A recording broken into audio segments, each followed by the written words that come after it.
बीते लंबे समय से चल रहा इजराइल और हमास का युद्ध अब लगभग खत्म हो गया है। दोनों के बीच सीज फायर समझौता भी हो गया है और कैदियों की अदला बदली भी लगातार की जा रही है।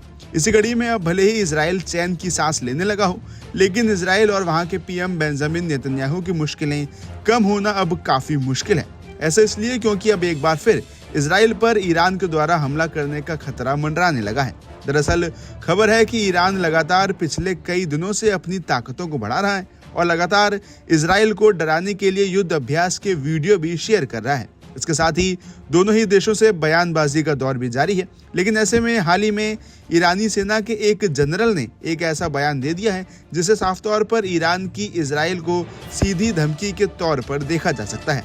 जानकारी के अनुसार इस्लामिक रिवॉल्यूशनरी गार्ड कॉर्प्स यानी IRGC के जनरल ने इजराइल को सीधे तौर पर धमकी दी है। इसी के साथ आपको बता दें कि ईरानी इस्लामिक रिवॉल्यूशनरी गार्ड कॉर्प्स यानी IRGC के जनरल इब्राहिम जब्बारी ने कहा है कि ईरान ऑपरेशन ट्रू प्रॉमिस 3 के तहत इजराइल को नष्ट कर देगा। जब्बारी ने कहा कि ऑपरेशन ट्रू प्रॉमिस 3 को सही समय पर सटीक तरीके से और इतने बड़े पैमाने पर अंजाम दिया जाएगा कि इजराइल को नष्ट कर दिया जाएगा और तेल अवीव सहित हेफा को जमींदोज कर दिया जाएगा।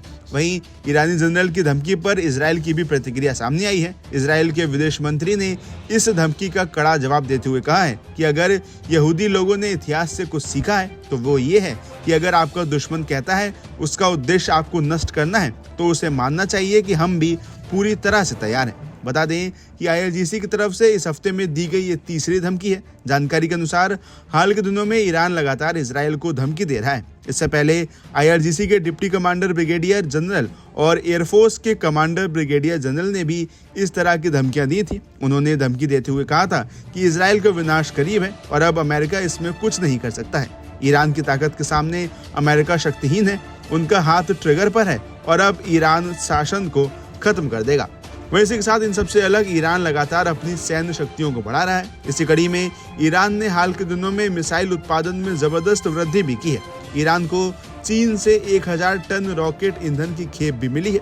इसके साथ ही IRGC ने एक मिसाइल सिटी भी खोली है। कई मीडिया रिपोर्ट्स में दावा किया गया है कि ईरान को ये डर सता रहा है कि अमेरिका और इजराइल मिलकर ईरान के परमाणु कार्यक्रम पर हमला कर सकते हैं, लेकिन उसके जवाब में ईरान लगातार अब खुद को मजबूत कर रहा है। ऐसे में अब आगे आने वाले समय में क्या होता है और इजराइल ईरान की इन धमकियों से कैसे निपटता है, ये देखने वाली बात होगी।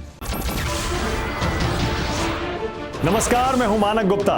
अगर आपको हमारा ये वीडियो पसंद आया हो तो इसे लाइक और शेयर जरूर करें और हाँ, हमें सब्सक्राइब और फॉलो करना ना भूलें ताकि आप देश और दुनिया की कोई खबर मिस ना करें। तो जुड़े रहिए हमारे साथ और देखते रहिए न्यूज़ 24।